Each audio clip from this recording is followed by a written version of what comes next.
کم ہو لیکن اس کا فائدہ زیادہ. وہ باتیں میں اپنی زبان سے کہہ کے چلا جاؤں. کرنے کے لیے تو بہت کچھ ہے، بولنے کے لیے بہت ساری باتیں ہیں جو آپ کے سامنے رکھ سکتا ہوں. علماء سے آپ سنتے رہتے ہیں، لیکن اللہ سے دعا کرتا ہوں اے اللہ کم وقت میں وہ باتیں کہلوا دے جس میں بات کم ہو لیکن اس کا فائدہ زیادہ ہو. وہ کون سی باتیں ہیں؟ یہ جو میں نے ابھی قرآن کی آیت پڑھی ہے نا، اس میں وہ ساری باتیں موجود ہیں. دیکھو، ہم جس دین کو مانتے ہیں، جس کو اسلام کہا جاتا ہے، دنیا میں دو ہی طبقات ہیں نا، دین کو، مذہب کو ماننے والے اور نہ ماننے والے.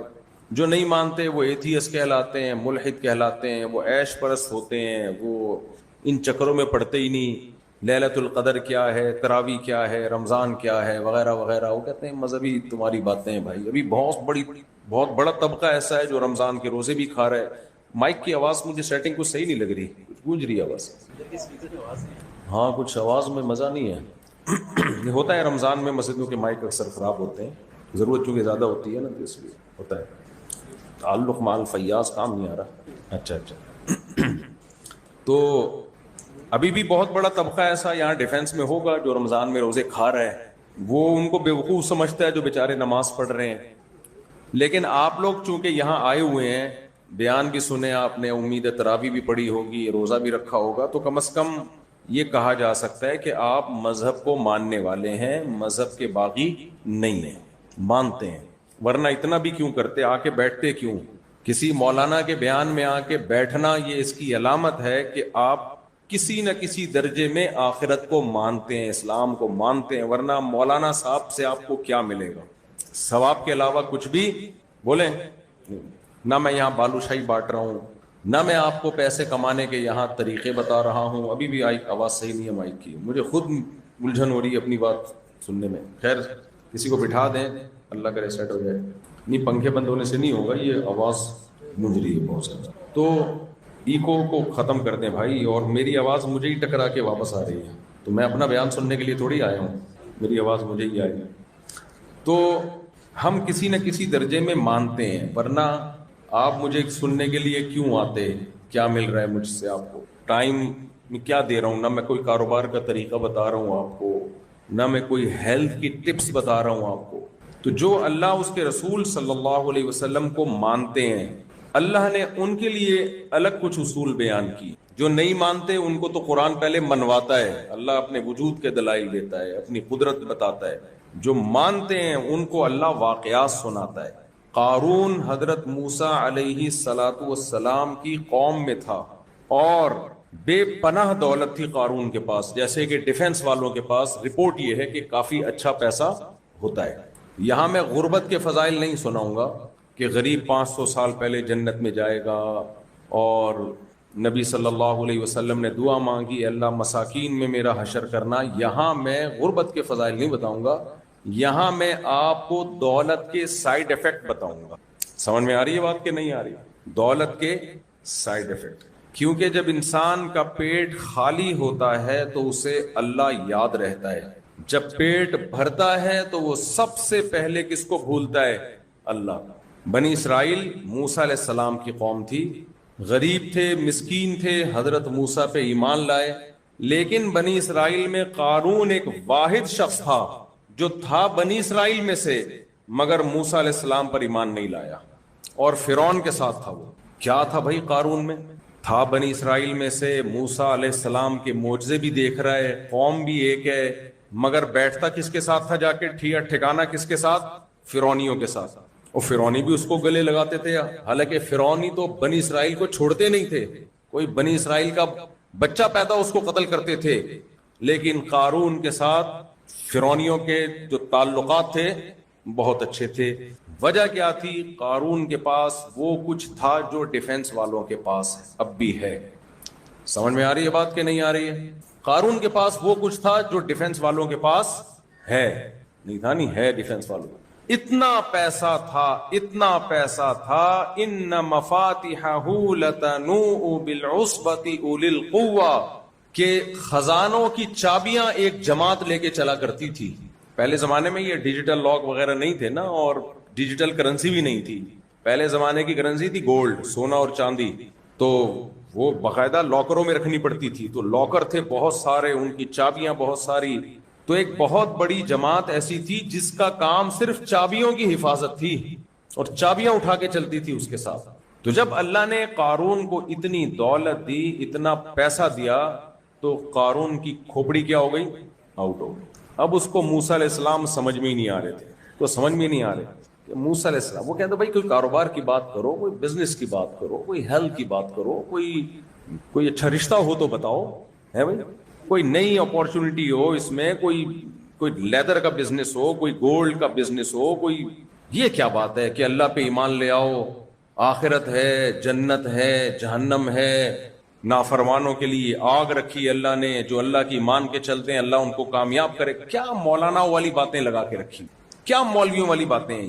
تو قارون کو موسیٰ علیہ السلام کی دعوت سننا اور ان کی بات کو ویلیو دینا ٹائم ویسٹنگ لگتا تھا. میں سمجھا پا رہا ہوں اپنی بات؟ کیا لگتا تھا؟ ٹائم ویسٹ کر رہے ہیں ٹائم. موسیٰ علیہ السلام نے نہیں چھوڑا قارون کو، کیونکہ موسیٰ علیہ السلام اللہ کے پیغمبر ہیں، اور پیغمبر کا کام ہوتا ہے بہرحال اللہ کا پیغام پہنچانا، چاہے سامنے والے کو اچھا لگے یا اچھا نہ لگے. دیکھو پیغمبر کے علاوہ جتنے بھی لوگ ہیں ان کو حکم یہ ہے کہ سامنے والے میں سننے کی، سمجھنے کی صلاحیت ہے تو آپ بات کریں، ادروائز آپ خاموش رہیں. لیکن پیغمبر کو حکم یہ ہے کہ پہنچانی ہے دعوت ہر قیمت پہ، اچھا لگے یا نہ لگے، ماننے کی امید ہو یا نہ ہو. یہ فرق ہوتا ہے پیغمبر میں اور غیر پیغمبر میں. یہ میں اس لیے بتا رہا ہوں کہ آپ لوگ سننے آئے ہیں تو میں سنانے آ گیا، نہیں آتے تو پھر تھوڑی آتا سنانے کے لیے. آپ پیغمبر کا کام ہے دعوت پہنچانا. موسیٰ علیہ السلام نے قارون سے کہا کہ تجھے اللہ نے اتنی دولت دی ہے، احسن کما احسن اللہ الیک، یہ اللہ کا تجھ پر احسان ہے جو اللہ نے تجھ پہ کیا. اللہ یہ چاہتا ہے کہ جیسے اس نے تجھ پر احسان کیا تو اللہ کی مخلوق پہ احسان کر، اس اللہ کو خوش کرنے کے لیے.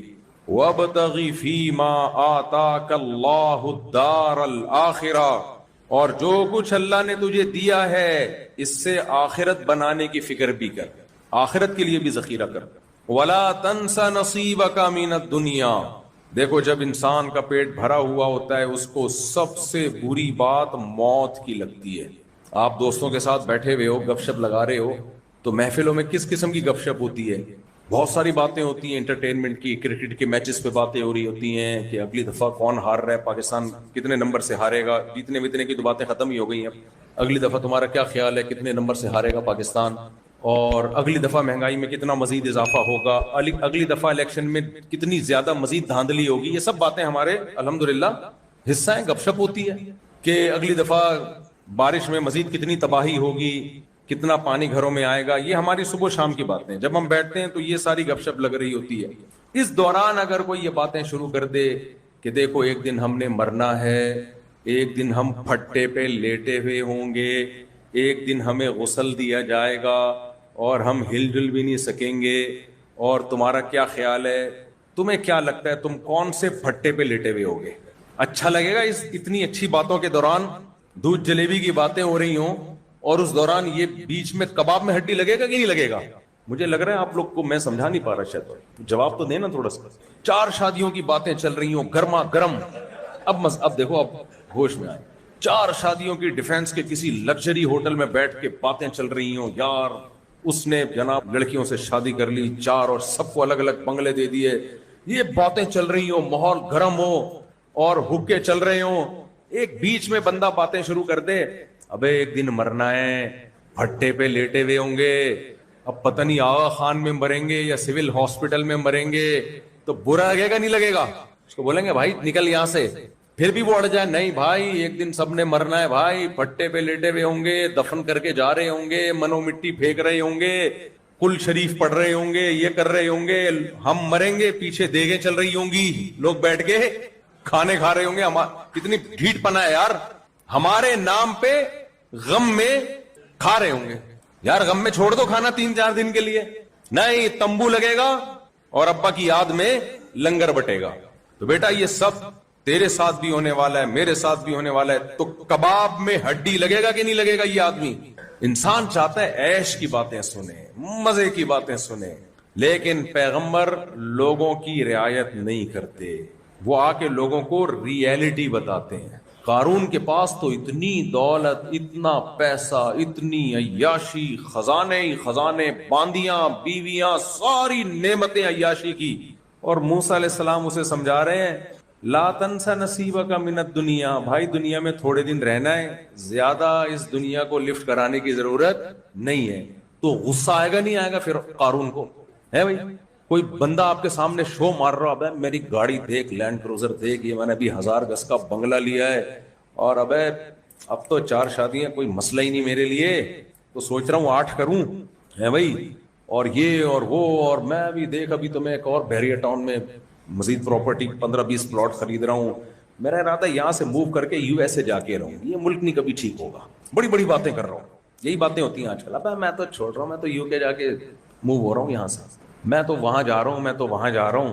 اتنی زبردست باتیں کر رہا ہو اور سامنے آپ کا دوست بول دے بھائی مسافر خانہ ہے، تھوڑے دن میں قبرستان جا رہا ہے، تو تھوڑے دن میں کدھر جا رہا ہے، اور آپ کو ڈیفینس کے قبرستان لے جائے، یہ جا کے دیکھ یار تھوڑے دن میں تو کدھر آ رہا ہے. اور تھوڑے دن بھی زیادہ نہیں ہے، 10 سال 20 سال 30 سال، بہت زیادہ 30 ہو گئے، اس سے زیادہ کون زندہ رہتا ہے یار. جن کی عمر 50 سال ہو گئی بہت زیادہ نکال لیں گے تو 30 سال نکال لیں گے نا.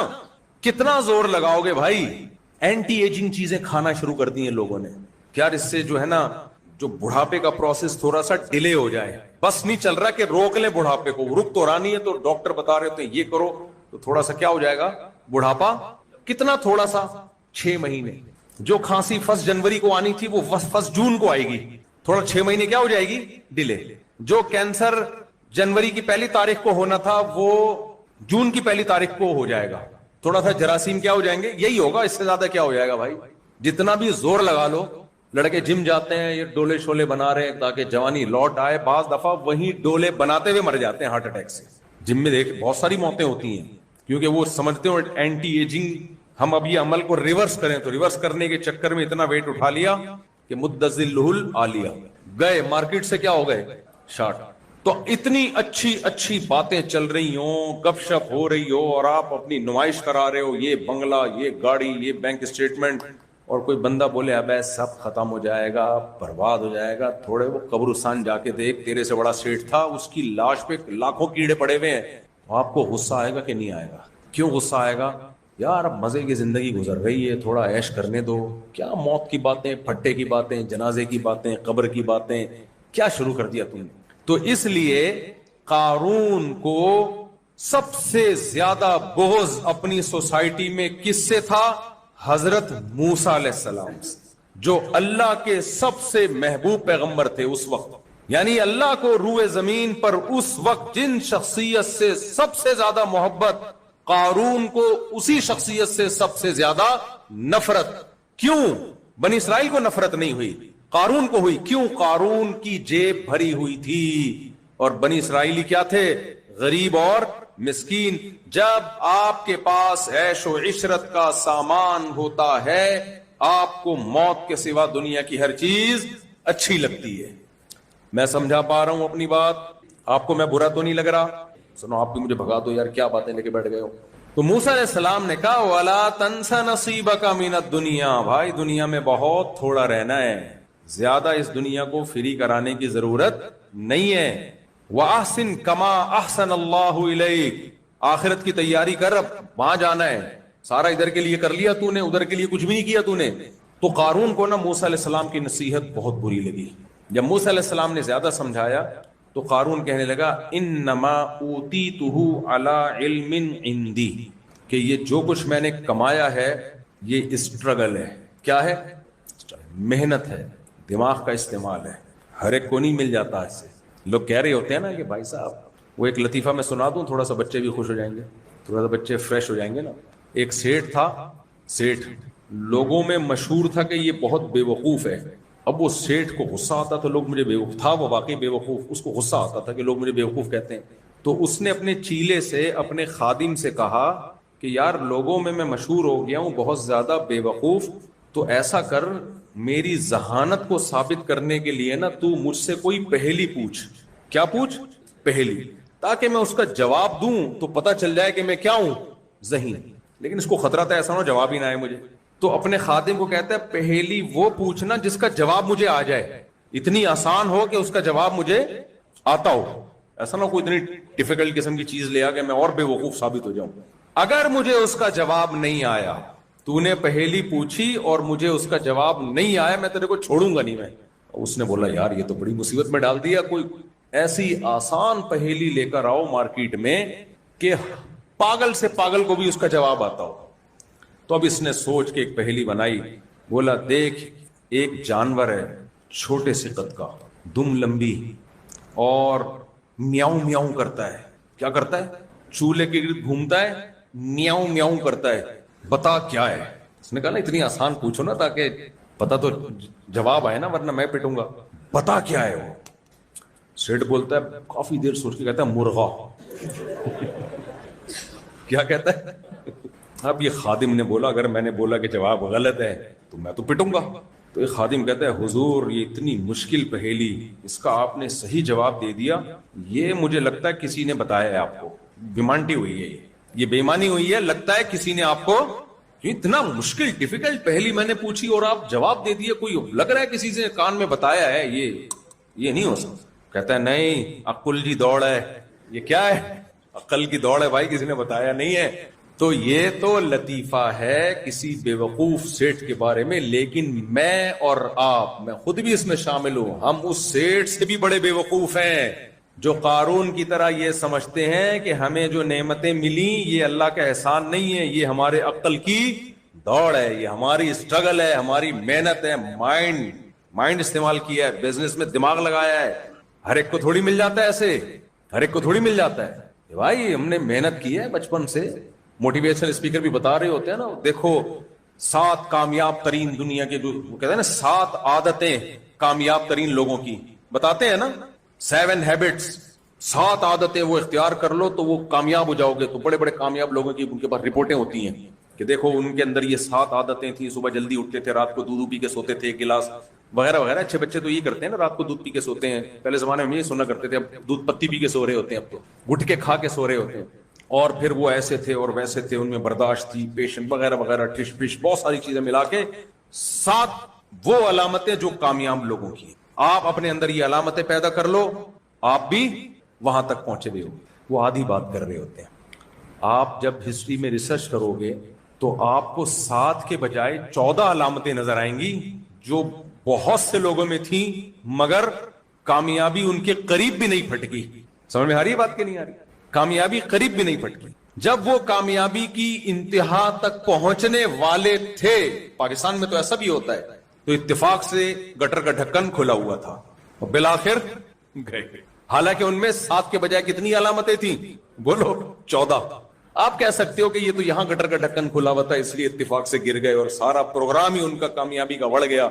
تو وہاں تھوڑی ہوتا ہے یار. یہ کتاب ان ملکوں کے بارے میں لکھی گئی ہے, یہ ان کنٹریز کے بارے میں لکھی گئی ہے جہاں گٹر کے ڈھکن کھلے نہیں ہوتے, بلکہ پتہ ہی نہیں ہوتا گٹر ہے بھی کہ نہیں ہے. ان ملکوں کے بارے میں, وہاں اگر یہ 7 علامتیں پائی جائیں گی تو آپ کامیاب لازمی ہوگے. میرے بھائی ان ملکوں کے مسائل کچھ اور ہیں. جب یہ کووڈ آیا ہے نا تو اس میں بہت سے ایسے لوگ دنیا سے گئے ہیں جن میں 21 علامتیں پائی جاتی تھی. صحیح ہے, کووڈ نے آ کے جھاڑو کی طرح. یار آپ لوگ پتہ نہیں بول کیوں نہیں رہے, میں بھی تو تھکا ہوا ہوں. آپ تو جواب سینٹنس کمپلیٹ کیا کریں. میں بچوں سے خاص طور پہ کہہ رہا ہوں, جو بزرگ بیٹھے ہیں تو ہمارے قابل احترام ہے. تو ان میں 21 علامتیں پائی جاتی تھیں. ایک وائرس گیا ہے اور ساری علامتوں کی ایسی کی تیسی کر دی. اس نے بولا دفع ہو یہاں سے, جھاڑو پھیر دی. ورلڈ ٹریڈ سینٹر جو لگائے جا کے جہاز, ہم نہیں کہہ رہے کہ وہ اچھا کام ہوا, انسانیت کا قتل جہاں بھی ہوگا اس کی مذمت کی جائے گی, لیکن اس میں بڑے بڑے لوگ تھے میرے بھائی. وہ تصور کر سکتے تھے کہ دنیا میں ایسا بھی ہوتا ہے جہاز اڑ کے عمارت میں گھس جائے؟ کوئی تصور کر سکتا تھا؟ ڈمپر کے نیچے وہ لوگ بھی آتے ہیں جو 7 جن میں کامیاب لوگوں کی علامتیں پائی جائیں. ڈمپر والے میں ایک علامت نہیں تھی, کامیاب ہو گیا وہ. کیا خیال ہے, بندہ مار کے بھاگ بھی گیا, دوبارہ سے دوسرا ڈمپر چلا رہے ہو. میں ان علامتوں کا منکر نہیں ہوں, پیدا کر لو وہ علامتیں, اچھی بات ہے. اچھے لوگوں, شریف تو کہلاؤ گے نا, بھلے کامیاب نہ بھی ہوئے. لیکن میرے بھائی قرآن جس چیز کو کامیابی کہتا ہے وہ بالکل الگ ہے. مادہ پرست لوگ جس چیز کو کامیابی کہتے ہیں وہ بالکل الگ دنیا ہے. نبی صلی اللہ علیہ وسلم نے ارشاد فرمایا, بہت سے پیغمبر دنیا میں ایسے آئے ہیں, انہوں نے دعوت کا کام شروع کیا, ایک شخص بھی ابھی ایمان نہیں لایا اور ان کو قتل کر دیا گیا پیغمبروں کو. دنیاوی لحاظ سے یہ کامیاب تھے یا ناکام؟ دنیاوی لحاظ سے ناکام، ویژن کمپلیٹ ہی نہیں ہوا. لیکن قرآن کیا کہتا ہے؟ کامیاب. دنیا میں سکسیس کی ڈیفینیشن کچھ اور ہے، خدا کی نظر میں سکسیس کی ڈیفینیشن کچھ اور ہے، تو بالکل ہی الگ ہے.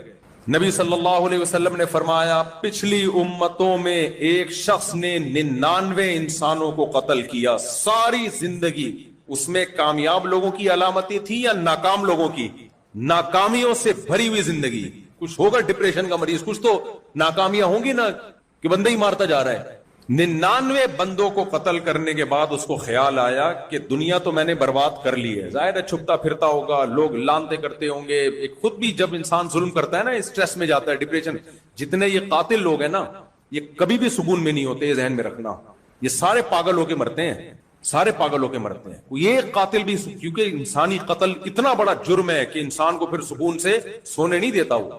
سوچو 99 انسانوں کو قتل کیا ہوگا، کیسی ڈپریشن اور اسٹریس میں ہوگا.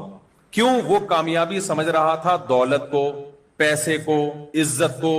قتل کر کے اس کو پیسے بھی مل گئے، ایک بندہ مارنے کے پیسے ملتے ہوں گے اس کو، پیسے بھی مل گئے، دولت بھی مل گئی، عیاشی بھی ہو گئی، سب کچھ ہو گیا، سکون نہیں. اللہ نے اس پہ رحم کیا. اس کو 99 انسان قتل کرنے کے بعد خیال آیا کہ جس چیز کو میں ہدف بنا رہا ہوں، کامیابی کا معیار سمجھ رہا ہوں، یہ معیار غلط ہے. خیال آ گیا، کیونکہ وہ تھا مسلمان، یعنی اہل ایمان میں سے تھا.